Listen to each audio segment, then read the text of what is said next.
Nice. A little bit of overlap with the music there. Welcome into twitch.tv/ice cream. My name is Graham Day, and this is the man that we call Bib. But you might not be on Twitch. You might be on YouTube watching this as a VOD, or you may be listening on Spotify or one of the other podcast places. Wherever you are, hi. Welcome in. This is The Scoop, the UK's #1 video game podcast, if we do say so ourselves. How you doing? We'll probably notice, we'll jump straight into it first, that up here, the bug in the top corner of the screen, it says Wednesday, the 12th of February. We are recording the Friday show on the Wednesday because Wednesday is Valentine's Day, and Bibby is the most romantic man in the world. So he's not going to be around. He's actually, I've seen it, he's got himself some black jeans, a black, what's I'll just call it jumper, I can't remember the name of the material, and a tub of milk tray. He's going to zip line down into the living room to give the missus some milk tray. If you're not from the 90s, that won't mean anything to you. If you are, nice, great, you're old as fuck. Welcome in, hi. But yes, this is The Scoop, the UK's #1 video game podcast, if we do say so ourselves. We are here to bring you the biggest, the best, and the breaking stories from the world of video games. So grab yourself a seat, get yourself comfy, strap yourselves in, as we'll do all of that. So we are going to bring you the biggest, the best, and the breaking stories, but we'll then bring you our thoughts and impressions on those stories. But it's not just about our thoughts and impressions. We want to hear your thoughts and impressions, then your thoughts and impressions on our thoughts and impressions. That's kind of how the whole thing works. So if you are in the stream, please do feel free to get involved, because there's a lot of people that do watch and listen to this podcast on demand that don't get to get involved with the conversation. So if you are here, please feel free to do that for those. Nice. I'm consulting the script because there's no way I'm remembering this morning. I apologise, it's a Wednesday. Friday is usually tasking enough, but midweek, there's no way I can let you know off the rip that we do stream live on Twitch, but the podcast is turned into a video podcast on YouTube and an audio podcast on iTunes, Spotify, Google Play, and Amazon Music. So if you are in the stream, please do feel free to get involved. Speaking about getting involved, we like to get involved with you. Not like that. Settle down. I know what you're thinking. Nope, it's not like that. No, we do like to get involved by giving back to the people that support our channel. For anyone that subscribes to us on Twitch, we like to give a prize back every month, and subscribers win prizes.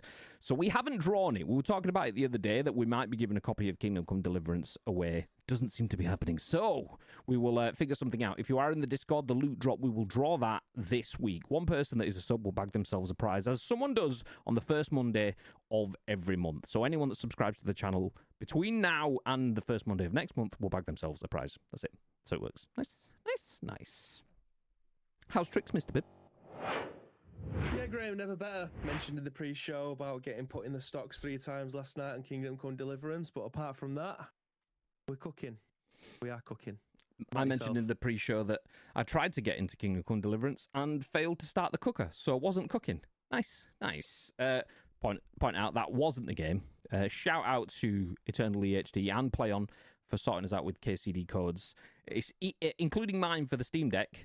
But the downside of playing a Steam Deck in a busy office environment is people expect you to do things when you expect to be playing games. So what seems like it's going to be a fun time playing games is other people ruin it. So yeah, it's not the game, it's the people. Fuck the people. Well, if they let you. Yes, okay. So we are going to jump into a few things. So we have a few stories for you guys today. If you don't know how this works, this is basically what the fuck was that? That scared the shit out of me. Whew. Tino. Better subscribe then so Lecce can win again. Better subscribe then so Lecce can win again. Tino, thank you for the 45-month sub. And I'm going to have just seen that because we've got a hype train that's just started. Because just before that, while we're in the starting screens, Drew, thank you, mate, for the 26 months sub. Tino with the 45 months, Drew with the 26 months. Appreciate you both for starting the hype train. Very, very much. Love you long time. So you're both in for the next loot drop. Nice. Although, like Tito says, the Lecce's going to win it. So yeah, this is how this works. We run through some of the biggest, the best, and breaking stories of video games, and we go through the article. We have a little bit of a chat about it, and if you've got anything you want to add, please do feel free to mention it in the chat, and then we jump on to the next and the next. And we do that for 4 or 5 articles before we bring you our free game Wednesday. But Wednesday on a Friday, because someone will see it on a... Nice. Oh, extra sub! So Tito can win. So Tito can win. Thank you for the 22 months. Appreciate you, mate. Nice. Oh, lovely. Start the show. Hype train begins. Easy. So yeah, we have a couple of things to go through. If you don't know about it, tonight there will be a PlayStation State of Play, which is quite ironic because the State of Play hasn't been particularly great for PlayStation over this last week, but there we go. So we'll have a little bit of an update on what that's going to be. We'll then jump into an article about PlayStation getting rid of shit off the PlayStation Store. We'll talk about Saber Interactive doing some stuff on Halo, games scalping Pokemon cards, and then the free game Friday on a Wednesday for Wednesday to be Friday wrap up stuff thing. Nice. Nice. Yeah, so we'll go through all that. Strap yourselves in. I do want to point out, I have someone that's about to hit my house, not physically, but, well, they will be here physically, in about 15 minutes-ish, so I may have to bail halfway through an article or something, let Bibby take over. Just letting that know in advance, but this is what it is. Stay frosty. Dr. Mike! We got another one. 20 months. Sheesh. Hype train success. It's because you're all beautiful people. I appreciate that, Mike. Thank you very much, mate. Mike, JMK, Drew, appreciate those subs very, very much. Tito, appreciate it a little bit less. I don't really. Just want to be mean. I love you too, Tito. Nice. Okay, news. Boom. First article written by Tom Ivan at VGC says PlayStation State of Play returns this Wednesday. That's today as we're filming it. That's why it says Wednesday over there, because it would be a bit silly us talking about that when we're already in the day. But you get the idea.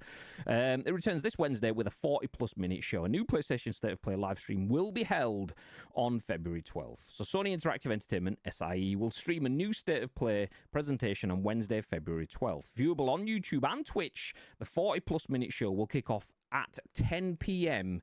GMT this Wednesday. So whilst we're on stream, doing crits with mates. So I won't watch that tonight, but I will wrap it up. No, I won't wrap it up because we're doing the scoop now. So never mind. Fuck you.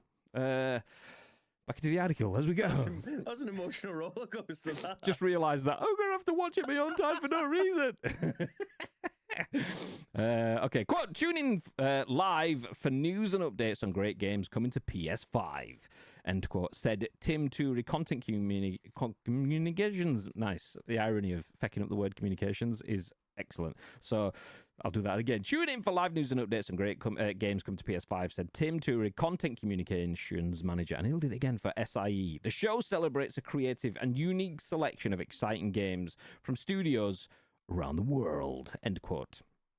Sony regularly puts out a State of Play in January or February to reveal some of the titles it's planning to release during the first half of the calendar year. Last January, a State of Play featured deep dives on Stellar Blade and Rise of the Ronin, plus looks at Death Stranding 2 and Silent Hill 2. And in February 2023, a State of Play focused on third-party titles such as Resident Evil 4, Street Fighter 6, and Suicide Squad Kill the Justice League. Sony is planning to publish Death Stranding 2 and Ghost of Yotei in 2025, while Marvel's Wolverine and Fair Games don't yet have release windows. This week's State of Play could also be used to officially announce a leaked PS5 bundle featuring Astrobots. Nice. So no real information other than it's happening.gif. So what are your thoughts on that, Mr. Bibb? Yeah, it's an interesting one because obviously a lot of people have been mentioning about what games they could potentially like to see in this. Like I did see one yesterday about a God of War saga where they was going to put all of the old PlayStation 2 games, PlayStation 3 games into a bundle that's been remastered and sell. And I think that might have just been people kind of creating their own hype for that one. I don't believe that probably is going to be the case for this, but you see when a State of Play comes about, everyone's minds go to their favorite franchise and then what the hope would be in like a Resident Evil collection, including a remaster of the first one and things like that. I've seen that being touted around. So I don't know. I do like State of Plays, but like you say, they have been a bit boring, haven't they, over the last couple of years? So we're definitely in that PlayStation 5 life cycle now, and that sounds like a ridiculous thing to say, but are we going to get to a point now where we're going to start leaving the PlayStation 4 behind? Because games have started doing that now. So, for instance, I think WWE 2K25 isn't going to have the open world element on Xbox and PlayStation 4, and not on PC either. Though it's literally just being made for current gen consoles. So sometimes I think the limitations are what holds us back from moving forward quick enough. And I feel like we've definitely had enough time now for us to just concentrate on this console generation. Otherwise, I think we are just going to start getting a load of remasters and things like that can be enjoyed across 2 different generations of consoles. But yeah, I do. Sorry, just to jump in. Yeah, I do think State of Play isn't what I want it to be. I want PlayStation State of Play to be a miraculous showpiece, an occasion where we get to understand the big, exciting titles that are coming to PlayStation over the next 6 to 12 months. And I know that that's what they kind of bill it as, and that's what the article that we're talking about from VGC explains it as.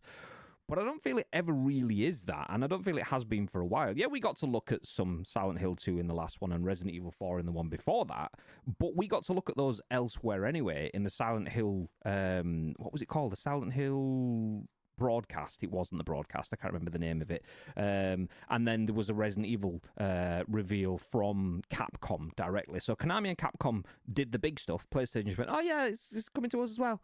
Not exclusively to you. So PlayStation State of Play's biggest bangers have been for other people's games.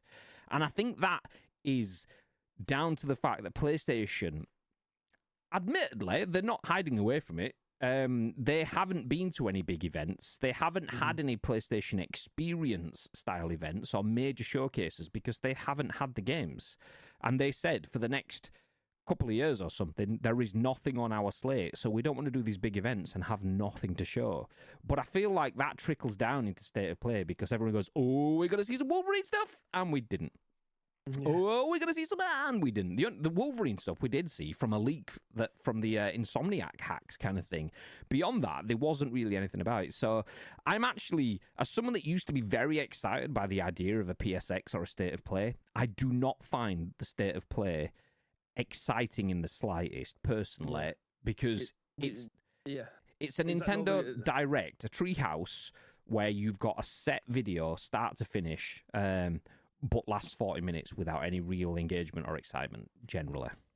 Yeah, but I mean, you've set your own expectations on that based off of what we've had to sit through before, and that makes it sound really bad. Like we've had to sit through it before, but you've made an educated opinion based off of what you've had, what we've actually witnessed, which should be the normal way of doing it, rather than having expectations that are way too high and then just pissing on it because it's not met your high expectations. Is where the video game world is at this moment in time, and it has been for about 10 years and probably will continue for the next 30 years. The sense of entitlement across the board from everybody is genuinely ridiculous, because all it does is just bring everyone's mood down, shall we say. But if you haven't got anything to show, they're not going to show it. And it doesn't mean that just because PlayStation are putting one on, that everything should be shown and it's going to be a 10 out of 10 all of the time. There are so many different genres of video games that are catering to completely different people that you can't please everybody, which is why the best ones have always featured a sprinkling of everything, different genres, rather than just focusing on just action games or just platformers or just RPGs. The best showcases have always featured a little bit of everything, but even then, if you're featuring a little bit of everything, it's going to be 45 minutes to an hour. Are people going to sit there for 3 or 4 hours and watch all of these new game trailers? No one is. Unless you are the hardest of the hardcore, the top 5%, the rest of it is getting lost on everyone. And unfortunately, the 5% are not the money makers. The other 95% of casual gamers are where the money is. So no matter how entitled we think that we are when it comes to these kind of things and what we want to see and what we demand from video games, the general consensus will show you completely different statistics of what video game developers and publishers and anybody else who's involved in the process of making video games, the market research pieces, will tell you something completely different. So when it comes to stuff like this, I just try and enjoy the show. If there's nothing that speaks to me there, then I'm quite happy to give it a 5 out of 6, 5 or a 6 if we are going to be grading it. But that doesn't mean that it's a bad showcase. It's just nothing spoke to me. Yeah. See, I think that's the thing. Like you talking about expectation management is the clear thing that we need to come into this with. And I think that's where my problem is, because I'm happy to have my expectations managed and manage my own expectations in terms of, you always get people that kick off when you'll get an Xbox independent developer showcase. We are looking at indie developers that are making games for Xbox. All right, nice. Starfield update.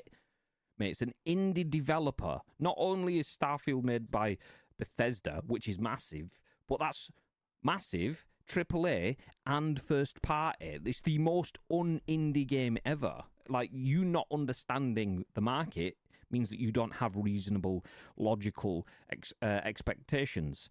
And I'm fine to have my expectations checked. It's just we're in this sort of like bubble in the industry where Microsoft potentially has a good year coming with the games that it has on the slate. PlayStation, will it? I don't know. So I'm hoping this state of play starts to make things happen, because, like, what did they say? I'll jump back through the article. We've got Death Stranding 2, Ghost of Yotei, Marvel's Wolverine, and Fair Games coming at some point in 2025. It's very logical that we don't have any of that stuff in this state of play at all. And then you look at the previous ones, we've got Stellar Blade, Rise of the Ronin, Death Stranding 2, Silent Hill 2, Resident Evil 4, Street Fighter 6, and Suicide Squad Killed the Justice League. It doesn't help as well that not only are those third-party games, but not all of them hit. Silent Hill 2 hit. Death Stranding 2 not there yet. Rise of the Ronin, has that been released? Did that do well?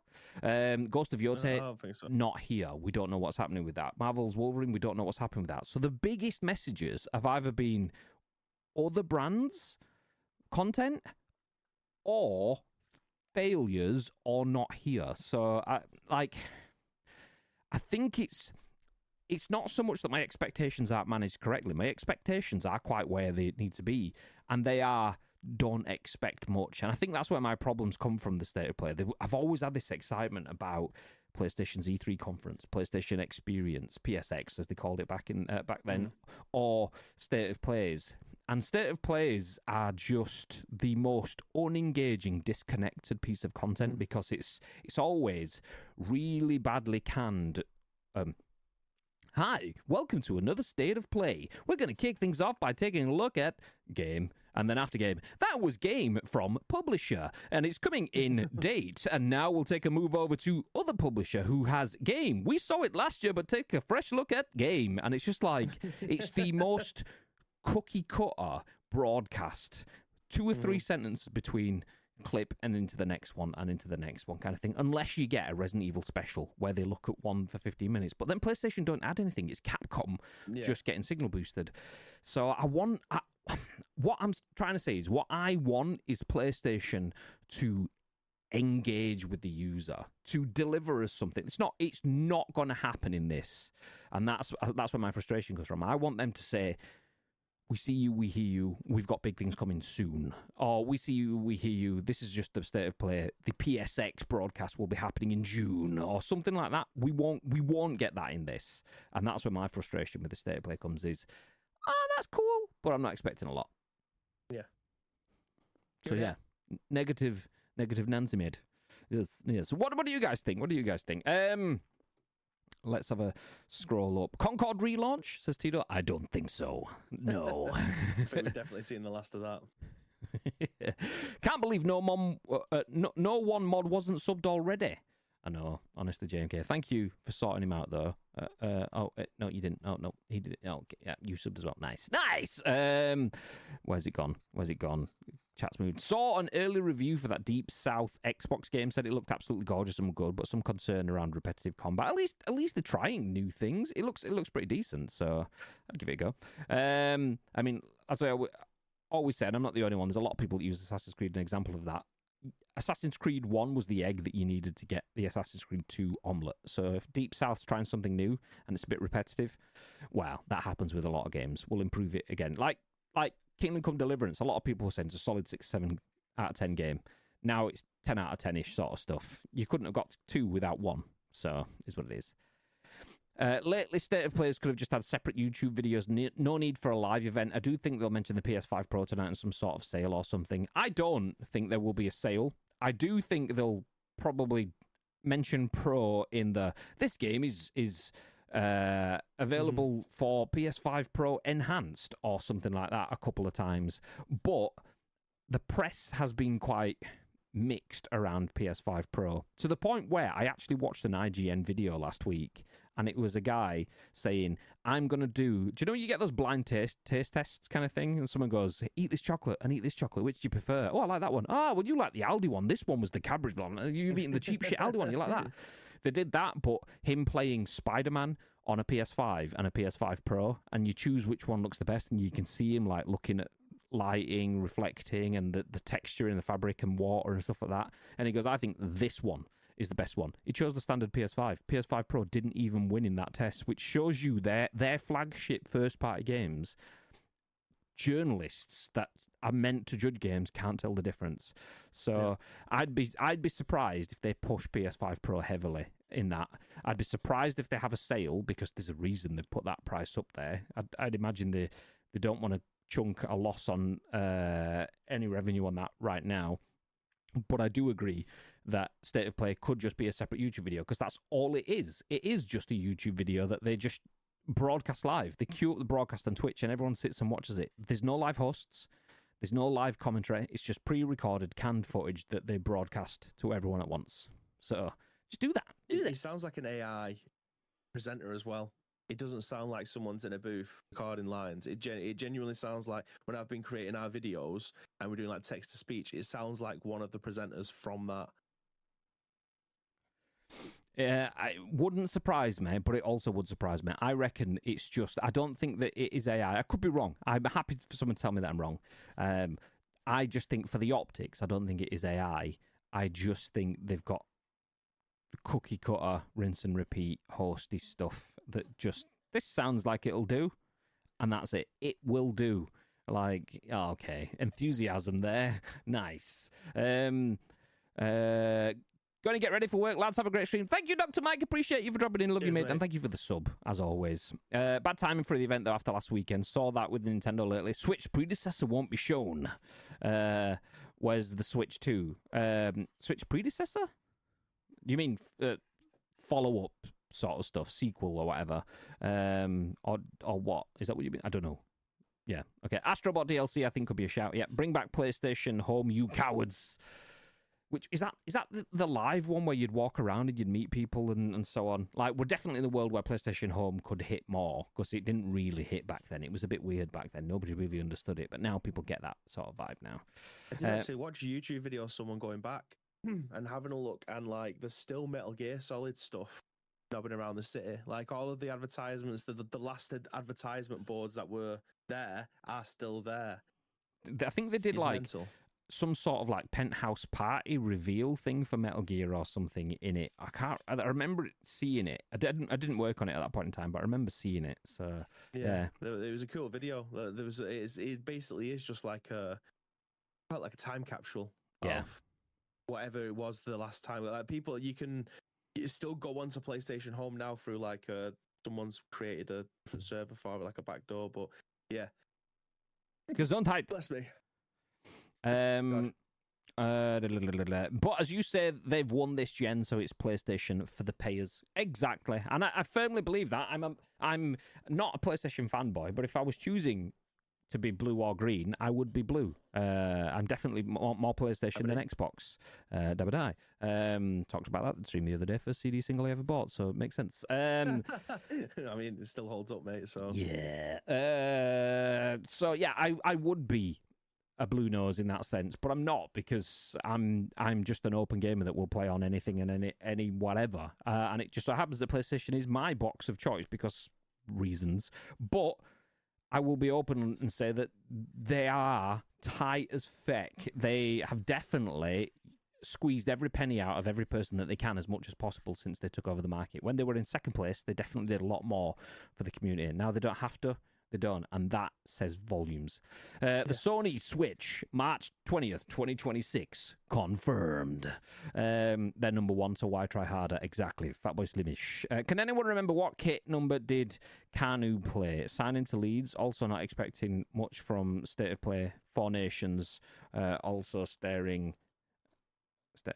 next night. Four Nations? What's the Four Nations?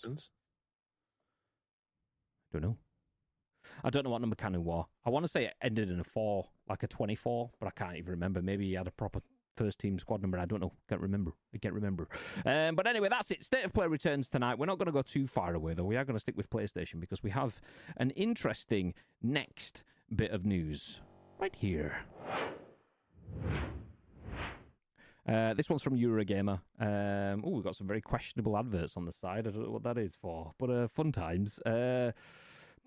Vikki Blake at Eurogamer says, PlayStation quietly removes slop shovelware PS5 games following investigation. Do you know what? I've only just enabled the ads on Eurogamer as well to make stuff like this pop up on the cookie stuff, and we get weird Temu shit on the side. Won't be doing that anymore. Nice one. Anyway, so PlayStation quietly removes slop shovelware PS5 games following investigation. Some low-quality games have seemingly been deleted from the PS5 store.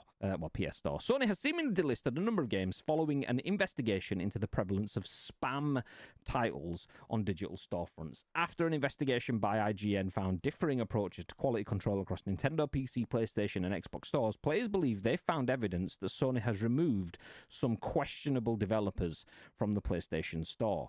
For example, most games from developer Random Spin, including Supermarket Simulator Pro, Bodycam Shooter, and Backrooms Inside the Escape, all of which are allegedly thought to use AI and or recycled assets, have disappeared, leading some to speculate that Sony has responded to criticism. As detailed on True Trophies and PSN profiles, the developer has released dozens of games in 2024 alone, in some cases releasing multiple games a month, leading some to speculate about the quality of its products. This issue isn't unique to just PS5, of course. Just days after the creative director of Indie Hit Unpacking, Ren Breyer, called out Nintendo due to the prominence of copycat games on its Switch eShop. Chinese fans spotted a game called Wukong Sun Black Legend had popped up too, with leading artwork to match its name. Similarly, Poppy Playtime developer Mob Entertainment is suing Google for failing to remove scam apps from the Play Store. In legal papers filed last month, Poppy Playtime's creators accused Daigo Game 2020 Inc. of releasing scam apps intentionally advertised with names like Poppy Playtime Chapter 3 and Poppy Playtime Chapter 4 well before the installments had been officially released for mobile devices. Not new, unfortunately. This shite happens all the time. I remember there was a thing last year or the year before where PlayStation were forced to have a look at games that were £2 or £3 or whatever the cheapest sort of amount that you could get, and they were turn them on and leave them there for 30 seconds or whatever, and you will unlock all of the achievements and stuff within that game, so you'll get a platinum trophy. And the trophy hunters were just doing it to back up their catalogue, because not only was it good for reputation, look at me, I've got 17,000 fucking platinums, but also financially it led to more benefits in the PlayStation Stars program, so you could use your stars to buy V-Bucks or to buy FC points or whatever. West! What day is it? What day is it? I don't know, mate. Don't know. It's Wednesday, the 12th of February, 2025. It says it over there in the top corner, you silly sausage. Thank you for 52 months. God damn. But yes, PlayStation has previously been called out for allowing games to exist that allowed people to just throw a couple of quid and get a platinum trophy with no effort. PlayStation, once they released the Stars program, realised, shit, we're paying for this, so stop that sort of stuff. But it's nice to see them taking that into actually getting rid of developers that are just poaching off of other developers, be that through actual scams or just, I say just, or also IP infringement. What are your thoughts, Mr. Bibb? Yeah, pretty much that. My immediate thought was that rip the trophy hunters. Like, obviously, there will be dedicated Reddits to try and get games the cheapest value versus quickest time to try and get platinum trophies for trophy hunters, and obviously these games are big ones for that. So yeah, it's ripped to those guys, but surely the people who are making the games aren't getting that much money. Like, maybe, I mean, this is finger in the wind stuff. Like, maybe they're getting £300 or something like that for this. I can't imagine it being like top of the list of bestsellers and things like that. But £300 is £300 for a game that might take them half an hour to be able to, pull together. But Well, I mean, the thing is though, is like there is massive communities for it. So like I don't know what the amount is. We'll just say 30% because I know that was brought up in the Google versus Apple store in terms of the store took 30% cut of the revenue. We'll just say 30%. It could be more what PlayStation takes. But if you take let's say the games were a quid, just because it's easy maths, you take 30 pence off that, you're making 70 pence per game. I genuinely think there is tens of thousands, if not hundreds of thousands of people that are mega trophy hunters. I remember listening to Kind of Funny way back when it was happening, and Greg Miller is a sorry, I'll get his name right. Greg James is old school joke for anyone that remembers ICU during lockdown. He is a big PlayStation trophy hunter, and he was saying that like he does all his trophy grinding naturally, but does go for the easy games that are proper legit games. But it's like a dark hat tactic. Some people do go for these, spend 2, 3, 4 quid on this game, and you could platinum it in 4 minutes, and all you've got to do is push one button, and it goes bling, bling, bling, bling, bling, bling. Achievements just clock up, and you've got yourself a platinum trophy sort of stuff. And if he as a trophy hunter was aware of that, the money on that would have, I imagine, been incredible. You just like rinse and repeat development, just change the colour scheme from a blue to a black and call it Pocket Grinder 1, Pocket Grinder 2, Pocket Grinder 3. And if it's 4 quid and you're getting 3 quid every time, then, I'm going to let you take over and go down to the door. BRB. Yeah.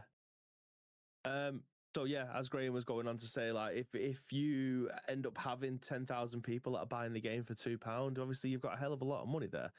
But is it? I don't want to say it's a shame because these shovelware shit games that have been placed on marketplaces like the Steam library is just atrocious. The Steam store, as is the Switch one. Both of them now are just absolute cesspits of video games that people haven't really tried to put together. I would understand if it was, like foundational stuff, like people are putting them out to be able to try and get to learn how to do code in video game development and all of that stuff, but it's not. It's asset flip games. We've seen it very, very recently with the day. What was it called? The last day, the day before. It was the day before, wasn't it?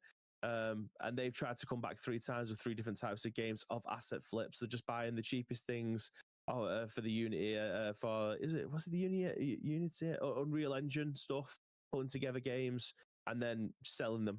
It was the most popular wish list game. Like the trailer was absolutely fire. Like the trailer looked amazing for that game. Turns out it was all a bag of shit. So asset flip games are a very easy way for people to make money. Yeah, it's especially if you're sticking achievements on it as well. It's one of those where you are catering to a smaller audience, but it's money nonetheless. Especially if like Reddits pick up on it and say, "Oh, there's a new game on the marketplace. You can get a platinum trophy in 10 minutes." People will probably pay £10 for that just so they can add it to their trophy list of games. I mean, if you look through their games, it's not going to be stuff that you're thinking, Jesus, they are a gamer. Do you know what I mean? Like they love playing these top tier games, and I'm not saying that indie games aren't top tier games, but the indie games aren't being classed in this at all because these genuinely are either get rich quick schemes or just they want to be added to the list of trophy achievers. Viv says, "Hush your mouth. Banana on Steam is a hidden gem. I am not searching for that." Ad says, Maxim Velenovsky trading as Indie Game 3000. They've actually chained together Monster Hunter and Animal Crossing ripoffs on PSN Store, and none are the actual full games. I mean, you've got games that take heavy inspiration from others, but then have none of the soul that makes them decent enough to be able to get a good enough comparison. Do you know what I mean? Like, if you're talking about heart and soul of games, they're taking huge inspiration. And you got Palworld that's taking inspiration from a lot of games, most notably, obviously, Pokemon with the capturing element and the having your pal with you while you're going to taking down bosses and things like that. That's fantastic because that's a working game. It's got a lot of soul behind it. it's taken mechanics from the likes of Pokemon, as well as things like I don't want to say Rust, but like your home base buildings, things where you can, if you're on a server with your friends, they can build up a base. You can make it as big or small as you want. You can make all of your pals do as many jobs as they need to do and things like that. So you've either got games that take inspiration and run with it, or games that just take inspiration just for their SEO purposes of, this is the game that's been inspired by X game, which is a heavily popular game. You see it all the time with Call of Duty clones and War of Duty. Yeah, literally. Like, that was one of the biggest ones on the PS2 era, was rip-off of Call of Duty games. So a lot of them were absolute dog shit. Some of them were okay. It's amazing to see how... I apologise, I didn't hear any of that either, by the way. So if I start talking the same stuff, I can see the mention of Fantastic Studio in the chat. Did we talk about the day before and stuff as well while I was gone? I did, yeah. Oh. Well, I wasn't going to say that. I was going to say it's amazing to see how that does lead to legitimate business. Some people use the dark arts to raise money to then do proper business, which I'm not saying is forgivable. But you understand kind of it. Like Gameloft used to do... I don't know how much of it was dark arts and how much of it was just grey arts, like in terms of the War of Duties, and things like that. Like, doing that stuff is technically legal, but if you do stuff where you actually do take the pack shots and character art of games, you see it all the time with football games where people will take a FIFA or a PES or something like that and change it to be like soccer game man thing 2025, and then they'll put it on a pack shot and it'll be, I don't know who's the cover star, Haaland or Mbappe or Bellingham or something like that, but they'll be in a Madrid shirt just with the Adidas logo and the sponsors and stuff gone. And they'll use that, and it's like, that's not your photography, that's another game's photography, and all that sort of stuff. You've just changed the pack stuff like that. But I don't remember. So get back to the point. I don't know if Gameloft fully went that far in, but Gameloft were always that company that would do the War of Duty and the Field of Battle rather than Battlefield and things like that. And like Tom Clancy's Ghost Recon, it'd be like Tim Clancy's Ghost Rangers or something like that, and it'd be like Gangster Nation instead of Grand Theft Auto and stuff like that. Yeah, but Gameloft are a big company now that make established brands and things. Like, was it Disney's Dreamlight Valley or something like that? Gameloft. Yeah. I mean, that looks like a banger. It's a game that I actually wanted to play, but Samantha wanted to play it, so she ended up getting to play it before I did. It looks like a really good game. So they've got a few Disney Dreamlight Valley, Disney Magic Kingdoms, Disney Speedstorm, and a bunch of other stuff. So they've got themselves up to a level where they don't just make cheap, low-rent mobile games and rip-offs, that they actually do handle Disney's main IPs and stuff. So, like, you can see why they do it. If you get maximum profits and so on, and you lead to working with some of the biggest corporations in the world, you can see why they do it. But still shitty, so I'm all for PlayStation going, shut the fuck up, get these shovelwares out of here, ain't got to have it. Okay, I'll go through the chat. I don't know if I'm going back over stuff that you've said previously, so apologies. Oh, I noticed there's a lot of dodgy games for studios like 305 Trading, etc. Anime Life Sim was one. Animal Crossing rip-off that's literally not a full game, just someone's UE5 demo, and they've tried to asset flip. Yep, exactly. Scoopy Scoop! Hiya, Viv! What day is it today in the Gregorian calendar? Is this an Ian day or a Greg? If anyone doesn't know that joke, then get in the Discord, because the humours and the jokes' channel will have you giggling mid. Maxim Vysoshansky trading as Indie Games 3000. They made a chained together Monster Hunter and Animal Crossing rip-off on PSN Store and non-actual full games. Exactly. Hush Your Mouth Banana on Steam is a hidden gem. I'm not Googling that. Banana is a clicker game in which you click a banana. In Banana, you click the banana to gain even more bananas. Every 3 hours, you get dropped a banana. What the hell? I've heard that before. Like, it's a meme, right? Like I've definitely heard that concept before.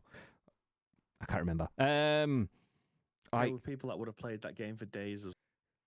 I'm pretty sure it's been mentioned, like in like popular culture in terms of it's broken out of just being a stupid game, and someone's mentioned it before. It's a game used to sell banana stickers in the Steam store. Well, there you go. They are now going as items_game on Twitter. What fantastic!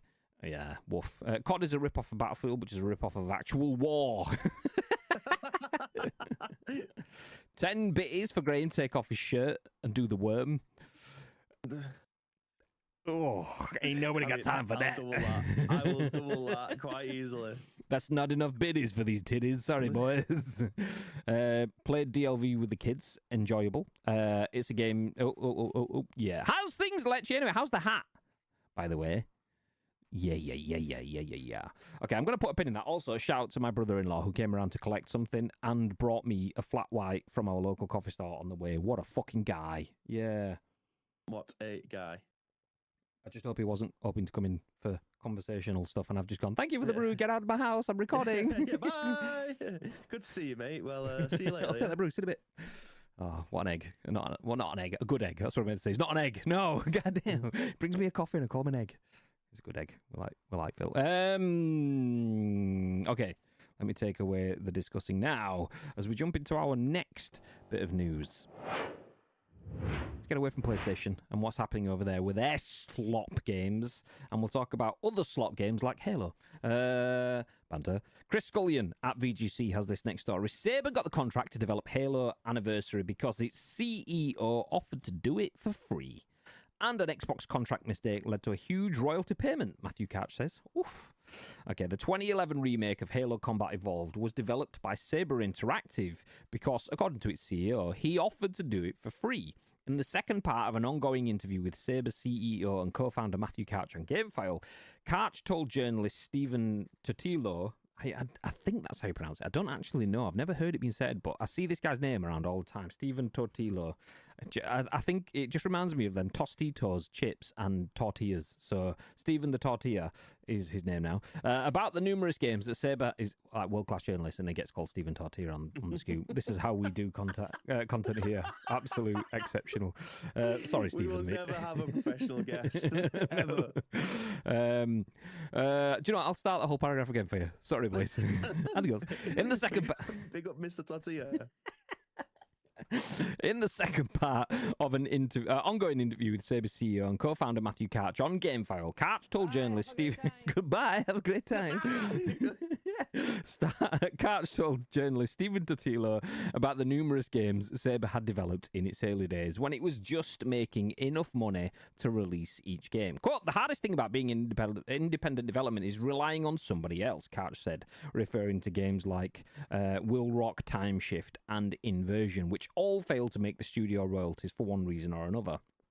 However, when Saber was asked to pitch to Microsoft for the chance to remaster the original Halo game, Couch said he decided to tell the platform holder that the estimated cost to make the game would be zero. According to Couch, the Xbox executive was shocked, but Couch believed it was the right thing to do for Saber's reputation. Quote, "I said I'd do it for free because it's Halo," he explained. "It's the biggest franchise in the world at the time. I said it's like putting a Harvard diploma on your wall. Everyone in the world is going to want to work with me after they see that I've worked on this last Halo game, and it's going to open up doors. So I'll suck it up and do it as a loss." After Xbox said he had to propose some sort of number, Couch said he proposed $4 million, assuming no other studio would be able to make such a low bid, mainly because his studio's original location of St. Petersburg, Russia, was a very cheap location to work from. Saber got the job, and Halo Combat Evolved Anniversary was released on Xbox 360 in 2011, but according to Couch, Microsoft applied certain clauses to the contract which reduced his royalty to zero. Saber's reward would eventually come, albeit as a result of what Couch said was an accident. The studio was given the task of making a similar remaster of Halo 2, which would eventually evolve to become a part of Halo the Master Chief Collection, the various parts of which were worked on by different studios. One of its new tasks working on the Master Chief Collection was porting its Xbox 360 remaster Halo Anniversary to the Xbox One, but Couch said Microsoft forgot to send a contract for that part of the work until just before the game was released. According to Couch, he refused to sign the contract unless Microsoft remove the clause that killed the previous Halo anniversary royalties. Microsoft, who Karch called good guys, agreed to modify the contract, and Saber's royalties for its part in the Master Chief Collection amount to what Karch says was tens of millions of dollars. Karch said Microsoft's contractual oversight was what gave Saber the money it needed to stop relying on publishers. We've watched other people make money on our work, he recalled, telling his partner Andre Loans. Now we're going to make our own money. Last year, Embracer sold off Saber Interactive, the group home to... I can't even read this. I'm going to do it again. Last year, Embracer sold off Saber Interactive, the group home to Studios 3D. It was the Studios 3D bit that got 3D Realms, Slipgate Ironworks, and more to a group of private investors for $247 million. COO Tim Willits then took to X to confirm that despite the sale, its ongoing projects, Jurassic Park Survival and John Carpenter's Toxic Commando, were still in development. Okay, do you know what? Feck this entire article. Screw it. Get in the bin. Nobody cares. Who even plays Halo? Who even plays Halo? Let's talk about Jurassic Park Survive. No, I'm not joking. I will actually come back to that in a second. The reason I say that is because genuinely, this morning was thinking about Jurassic Park Survival. Or was it last night? No, it was last night and then again this morning. There's a clip of, if anyone's seen Ted Lasso, the coach, was he called Nick? Is it Nick, the Asian kid that becomes the manager of like West Ham or what? Jose Mourinho style, yeah. It is, yeah. There's a clip of him on 8 out of 10 Cats, and he sings the Jurassic Park theme tune, but he puts words to it, and it's like, it's a massive park, it's Jurassic Park, what could ever really go wrong? And I watched that last night, and then again this morning on my reels, because naturally it fed me the same content back again. And I was thinking, what the fuck happened to Jurassic Park Survival? Completely forgot that Saber got sold off / bought out. So good to see that it's still in development. But Saber got to develop the Halo Anniversary Collection because it offered to do it for free, and then almost got shit on, and then got tens of millions back. What a story, roller coaster. What are your thoughts on that, Mr. Bibb? Yeah, I mean, like you said, that is a proper story. In the fact that they was willing to literally do it for nothing, and now they've just sold the company off for $247 million. Like, they was doing it on a contract by contract basis. The studio was staying alive, and now obviously they've sold it on, so they don't even need it anymore, and made a lot of money in the process. So they obviously backed themselves that much for them to be able to pull this off, and they did. They genuinely did. Slight oversight in the contract stuff. That obviously played a massive part in it. However, the fruit of their labor was what ended up coming out of it with an amazing game. So it's one of those, let that be a lesson to you kind of things. But obviously, you don't want to work for free. Yeah. They obviously had enough money in the bank to be able to work on a loss, essentially, for however long it is that they worked on it. But it came to fruition at the end. So you want to say that it couldn't have happened to a nicer set of people because they was willing to put the work in and do it anyway, with a view to having a lot more work in the future. But fortunately enough for them, they managed to pull it off without even needing all of the work in the future. But a lot of studios want to work with them because of that. So massive props to them. Yeah, I love that sort of story. I love and I hate it. I'll add that bit to it. I love that sort of story because it reminds me a lot of ice cream uploads. In terms of, if anyone's ever watched some of our, I'll say better videos, better because we think they're better in terms of how much effort we've put into them. But like our unboxing of the Astro A50X and things like that, we put a lot of time and effort into them. I'm super critical when you listen to me behind the scenes. Just yesterday, we were looking at capturing some footage for another unboxing thing that we're doing. This is our best performing video ever. And I'm looking at it going, that looks shit. See the wobbly camera there? Amateur as fuck. And I'm talking about our video that we're proud of. I'm one of those people that likes to do better and see better and deliver better. But to do all of that stuff with the skills that we have in the office costs money, takes time. Because if I take up for anyone that doesn't know, if you're new to Jelly Media, we are ice cream, but we're called ice cream because we work in a real world company called Jelly. that company has a team full of designers and videographers and graphics artists and 3D motion graphics rendering and all that sort of stuff. But that service naturally costs money because for someone to develop something, that takes their time. They're getting paid a wage. And if they're doing that for stuff that I want for free, then I'm just taking money out of the business by doing that. So we don't do that a lot. So you will see we've got cool assets and we've got a cool intro and things like that. But we don't spaff new assets out all the time because we don't want to do that in a way that can negatively impact the business. But sometimes you have to do that. We didn't really do that in the Astro A50X video. We did and we didn't. We sacrificed a bunch of time knowing that the video could be good. It could potentially get us some sales back using our code, which is ice cream, by the way, if you want anything from logitechg.com. Nice. Hashtag ad. But from YouTube revenue, we're not going to get the money back for the time we've put into it and the time we've spent editing it and the conversations that me and Bibby have gone through and the 13 revisions of the video before we finally settled on the final one and so on. But we did that in the same way that he says. We wanted the Harvard piece at the end of it that we can go, okay, we'll do that again. And that eventually led to us being paid by Logitech G to do the Astro A50 Gen 5 video, which is a small thing compared to like what like other brands will have been paid for that and so on. What we pay other brands through our influencer work to do. But it's that step of we sacrificed some time to get proof of concept, which then earned us the opportunity to get paid for work. The same thing when we did the Royal Rumble, stuff like that. The first one, we didn't make any money on it. And the second one, we barely made money on it. The point being that we wanted to build out a concept that people can see us doing big studio broadcasts with West and Silencer and Droidica in the studios and green screen segments and so on. So I've gone off on a big tangent talking about us and how we've done it. Wrapping that back in, I love to see Embracer going, do you know what? I believe in our skills. I know we can do some good shit. What we need, though, is that promotion to let other people know that we can do this good shit. That advertising. And if we just give our time up for free, we get Halo as the opportunity to advertise. So I love that passion and belief, whilst at the same time equally not loving the fact that sometimes people do have to fucking give up shit for free, and there are people that are willing to exploit that sort of shit in the industry. Particularly, you'll see it in creators where people go, "Hi, I'm from what was that energy company called? Was it like Halo or something like that? Halo Energy." I actually see them all of the time now. Rats. Like all over my socials. Hi, I'm Patrick from Halo Energy. We want to use your Discord to give free stuff to people. All right, nice. So you're going to pay us for stuff? No! Free stuff!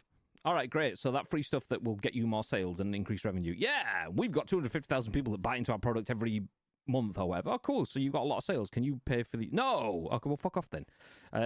That's not the right energy. It's like the free stuff that they're offering there is for them, not for you. Whereas Embracer clearly took the educated gamble there and it paid off for them. So, GG's. Love to see it. Love to see it. Where did I get to? Worth the try. Yep, no nipples. I'm just about to have lunch. Please don't. Okay, sorry, mate. I'm always a bit of a tight ass. Spiff, how you doing, mate? That is awesome. My New Year's Eve revolution is to get you guys a photo this year. It better happen, mate.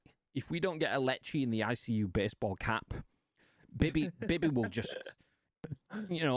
throw a slipper or something, and it'll probably hit something else. Yeah, exactly. Fun fact: I dislike Halo. Vivalanko is a man of great taste. Same. I mean, I don't dislike it. I'm just ambiguous towards it. Okay. Yeah. It was always a case of, do you want Call of Duty, boots on the ground, real world multi-sim, la la la, or fluorescent green grass and dudes in purple like suits double jumping. I was like, I'll take the Call of Duty, thank you, mate. But I reckon if I'd have played Halo first, it'd have probably won me over. Just is what it is. This is going to sound like I'm taking the piss, but I'm not. Can you turn your volume up a notch? I'm on full volume, and it's not very loud. This is Bally, the person who is absolutely definitely taking the piss because he's registered as deaf. So nice, great. I can do it, actually, though. Pop, pop, pop, pop, pop, pop. Loud noises. Is that okay? That's so much better. I can turn mine down now. Yeah, I did actually have the levels dropped a bit. Something the other day. Can't remember what it was. I did drop them down. So does that work, mate? Yes. Should be good now. Unboxing the Bibby Gaming Love Pillow. Yeah, if anyone is listening to this podcast now and doesn't have the ability to turn shit down, and you're like, I don't know, 40 minutes into a YouTube video and you can't get near it, I apologize. It's Bali's fault. Sorry, this is what it is. Nice one. Let's go, Bali. Okay. That was Saber got the contract to develop Halo Anniversary because its CEO offered to do it for free. I love it when companies offer to do things for free, like shipping and postage and things like that. Just like game. Oh, no, actually, no. Oh, damn. Let's move it back over here. This one is written by Tom Phillips at Game, and it says, Game, quote, scalping, end quote, Pokemon cards, staff say, demanding £20 shipping to post a small tin. Sky-high delivery cost appears a deliberate move to hike prices. Do you know what? It's so frustrating seeing Game that was a company that I absolutely adored growing up. I mean, I'm assuming most people in the UK, you like those companies that give you access to the things that you love. And video games on the high street, for me, it was either Game Station or Game. Most often, though, was Game because of where it was, and it had all the pods set up. When I was at college, I'd go down into town, into the Kingsgate Centre in Huddersfield, and play Lego Star Wars on the Xbox 360 or whatever in-game. It's so many good memories. But now Game is just, how can we shit all over people and tarnish the reputation that we once had over and over again? Or at least that's what it seems like. Let's jump into the article. UK retailer Game has been slammed by shop staff and store customers for charging $19.99 delivery on small tins containing the latest Pokemon cards, which are in hot demand nationwide. Stock of the new Pokemon TCG Scarlet and Violet Prismatic Evolutions card set is extremely hard to find, with many toy shops and supermarkets selling out, but Game is still taking pre-orders for the set's new £11 mini tins. If you stump up $19.99 delivery, which nearly triples your overall purchase price. Speaking to Eurogamer anonymously to protect their jobs, Game staff say the situation amounts to the chain effectively scalping their own supplies and customers. Employees say they've been left exasperated by the chain's handling of the popular Pokemon cards release and had to deal with angry customers left unable to buy the cards in store on release day. Game staff say that too much of the chain's stock of Prismatic Evolution cards has been put for sale online rather than in actual Game stores or concessions. Additionally, staff say the small amount of stock sent out to Game shops has also arrived late, meaning customers who popped in on the set's launch day left empty-handed, despite staff previously being told that stock would arrive on time. One staff member claimed the store had been sent a single TCG card back. Imagine that. One pack. Quotes, we're constantly taking the brunt of abuse from customers and the company itself, one staff member told Eurogamer, saying they felt they'd been lied to by bosses after they'd been told to reassure customers their store would get stock on a certain day only for it to not turn up. Online, meanwhile, Pokemon card stock, such as the £11 Prismatic Evolutions tins, is only available to buy with that £19.99 fee for what the chain is describing as an, quote, oversized delivery, end quote, that will arrive in 3 to 5 working days. Game typically charges $4.99 for standard delivery, or you can pay $4.99 to collect in store. Also, both 3 to 5 working days. If you really want to splash out, you can spend $11.99 on some items for next day delivery by DPD. Checking online today, none of these cheaper options are available for the new Pokemon card tins. Rats! Sorry, I've just got some truth stuck in my throat. So why are these cards an oversized delivery? Staff say they've questioned their bosses about the matter, initially thinking it was a mistake, only to be told the decision was deliberate. These mini tins, which describe themselves as offering, quote, Pokemon favourites in the palm of your hand, end quote, are no longer than a smartphone.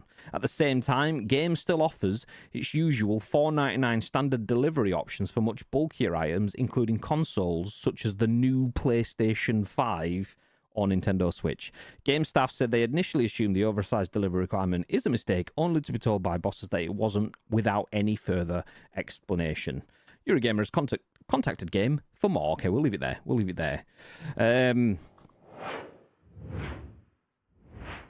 Ratty is my... Very.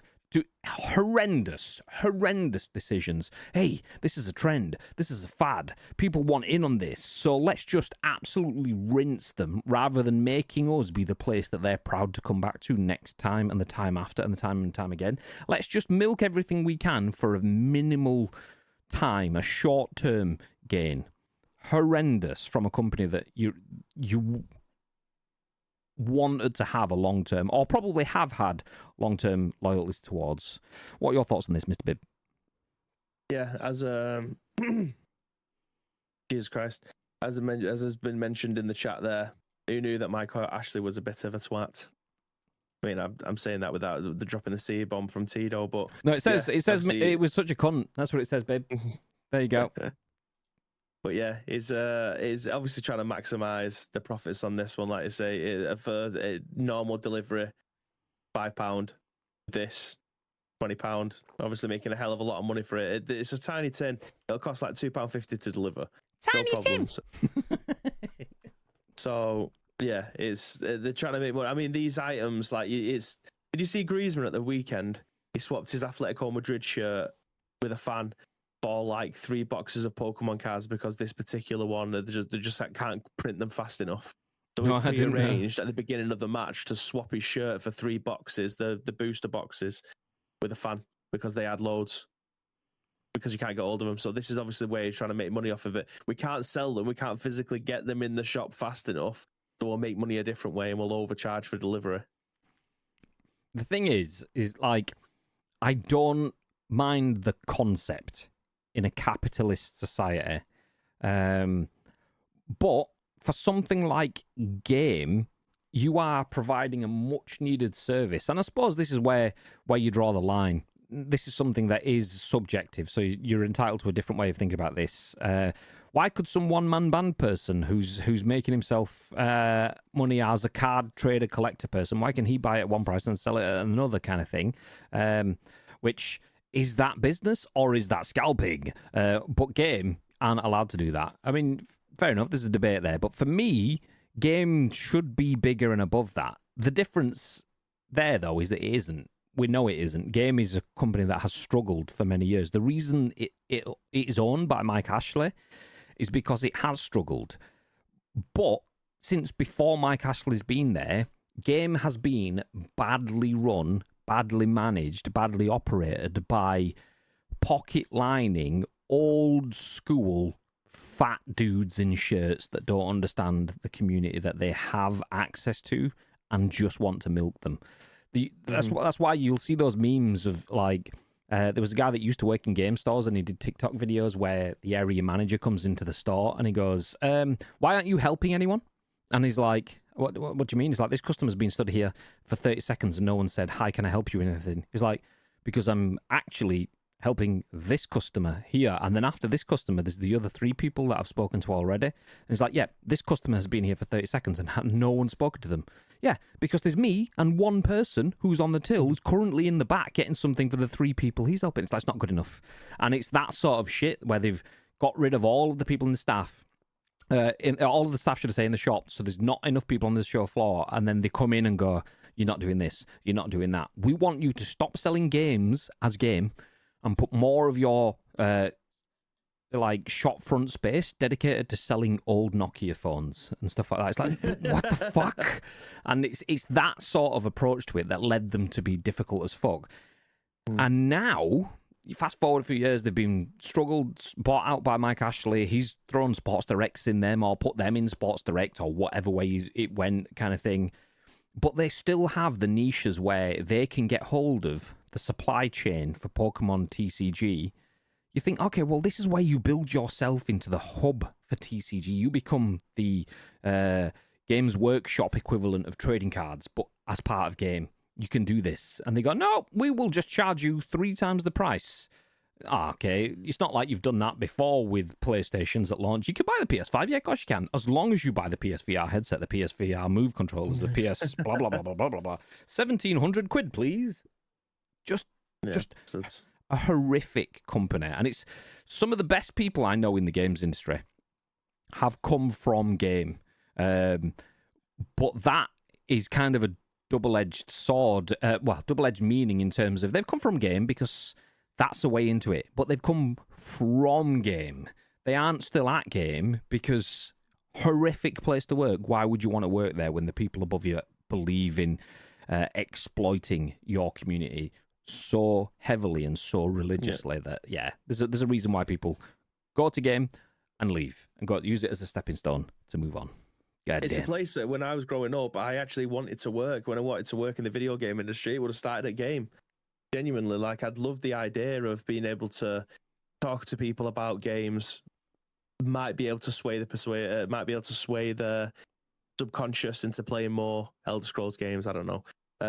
But yeah, it is a place that I genuinely wanted to work when I was growing up instead of starting at B&M at 16. Do you know what I mean? But same. I got a job that I really liked in retail. Same sort of thing, just selling chocolate bars and newspapers and lottery tickets and cigarettes instead because it was a newsagent sort of stuff. But I would have swapped that for game in a heartbeat on the idea of what I wanted it to be. But the reality after speaking to every single person, we've got a few people in our office that came from game and game station stores, and they will all tell you the people were amazing that they worked with. The people that they worked for, fucking cunts. Sorry for the C-bomb, but it is what it is. It's the truth. Sounds like PUBG to me, says Lecture. A little bit. Sesh, how you doing, mate? PUBG would also make it a 1 in a million chance to get what you want. Yeah, that's it. Yeah, we've increased your shippage so that your overall cost for this item is now 300%, but that 300% gets you a 1 in 10 chance for the first try. But the second try, if you don't get it, it's actually a 1 in 7 million. Yeah. Adam, how you doing, mate? My GF was the manager of a game store and quit because they were moving further away from actual games and was just generally a shitty place to work. I mean, I don't mind the diversification of products because, I can't. I'd be hypocritical. I've got a wall full of Hasbro products here, the Black Series and Marvel Legends helmets and stuff that I love. Game started going, we'll start selling Hasbro products because the amount of profit that we'll get on one product will be the same as we will get for selling 15 individual games and so on.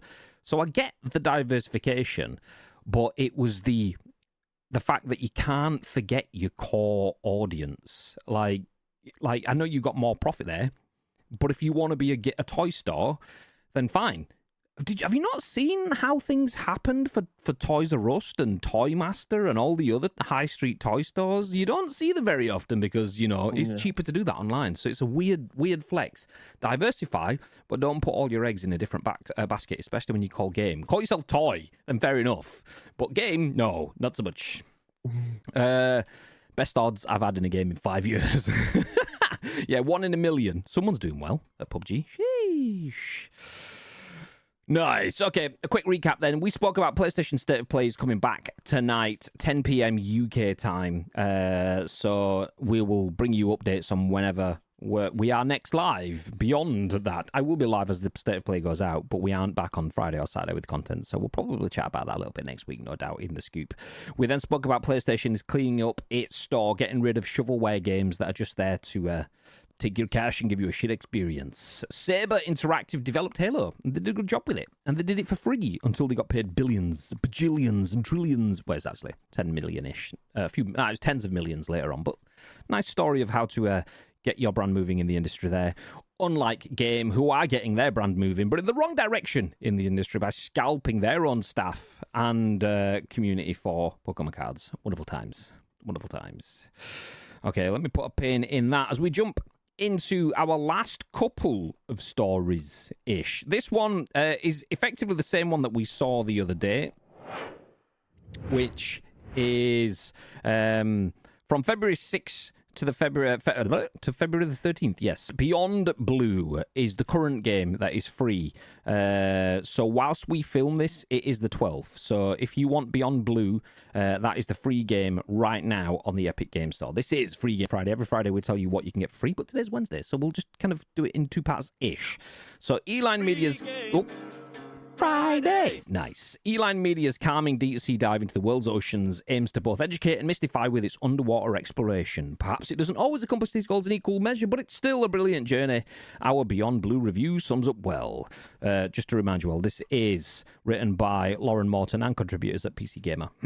Quotes, although some of the environmental messages are lost, the act scanning Beyond Blue's creatures and exploring its realistic environments makes for a brilliant educational tool. Its chapters feel like a collection of calm, interactive lectures rather than a passionate plea for action, and that's far from being a bad thing. Following that, though, and I don't know whether...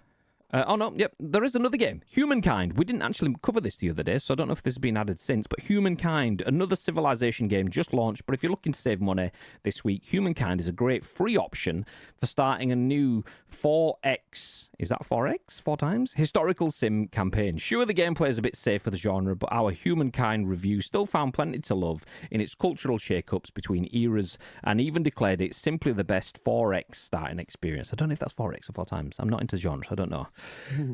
But that is now. If you are watching this on demand when we put it out on Friday, it is the 14th of February. So F1 Manager 2024, if you're into your F1 managerial games, then that is free on the Epic Games Store. So right now on the Wednesday, Beyond Blue and Humankind are available. But on Friday, F1 Manager 2024 is the game that's free on Epic Games. Nice. Okay. Nice. And then quickly jumping over to this one within the same screen. The Epic Games Store's winter sale is live with discounts of up to 75%. Epic Games Store's latest sale event is running until February 24th. Running until 4 p.m. GMT. The sale includes savings up to 75% on games and DLC, according to Epic. Just to point out, we are not paid to run any of this stuff. This is just decent enough sale. We do actually have an Epic creator code. You can use code ICU if you want to support a creator on any Epic purchases. But Free Game Friday, we don't do it for that. We'll just tell you usually what you can get free, but this is a big old sale. So if you want Dragon Age, The Veilguard, EA Sports, FC25, GTA 5, Red Dead, Hogwarts Legacy, Star Wars Outlaws, Assassin's Creed Mirage, Alan Wake 2, Dead by Daylight, or The Witcher 3, then you can save a bunch. All of the stuff is on screen there. Spoilers, it's between around £8 to £35, depending on what game. 42 quid, and that's in dollars for Star Wars Outlaws, so there you go. Use code ICU, save yourself nothing, but support us. Nice. Thank you, mates. Let's go, baby. Let's go. So yeah, Free Game Friday, news, rapid. Ooh, might actually pick that one up. F1 Manager games are good, just not different enough to spend cash on. Well, that's the beauty of the Free Game Friday stuff, is you might not have known that was coming. It might pass you by, but us giving you that reminder might mean you just get to add it to your basket. You might not play it now, you might play next week, you might play the week after. You might not play it this year, you might be like, do you know what, I need something different. See it in your library next year and go, yeah, go on then, I'll have a bit of that. So, yeah. Epic's games are free once you've got them. Unless something goes wrong, they should be there forever. So just add them to your library. Job's a good one. The sales stuff is obviously different. You've got to spend money on that, but you don't have to. It's up to you. If you want it, nice. Nice. Okay, we are going to wrap things up. If you are in the stream, please do feel free to stick around. We'll pass a raid over to one of our friends. A reminder, I'm back on stream tonight from about 6:30-ish. You can join us then for some PUBG fun times. I'm not going to be on Saturday, and Bibby is not going to be on Friday. There is no scoop on Friday either. That's why we're doing it today. So tonight's stream will be the last stream for this week. So if you join us for that, we'd love to see you there. If you don't, fuck off. No, I'm joking. Love you, Rhea. Okay, you can fuck off a little bit. You can fuck off, actually. We're going to pass a raid on to someone else. But before that happens, is there what you want to add, Mr. Bib? Yes, thank you very much to each and every one of you that have joined us for today's episode. As I very well stated on Friday, even though Tito doesn't believe me, today is obviously Friday's show. We asked you then if you wanted to help us support this show. We're going to ask you again now for next Friday, which is actually, well, let me just get the date for you guys. The 21st. We'll be back on the 21st of February. So if you want to help shape that show, there's 2 ways you can do so. First of all, find us on social media. It is at Ice Cream Uploads across all major social media platforms, or alternatively, get involved with our Discord. All we need from you is a URL plus your thoughts and impressions. We can then give you our thoughts and impressions on the very next show, which will be at what time? On the 21st of February, Instagram Day. 10 a.m. Ish. 10 a.m.-ish. Ish. Yeah, we'll be back a week on Friday with a scoop. But if you are wanting something to listen to on Friday, you can listen to this all over again on YouTube or the podcast services or on Twitch if you want, whatever.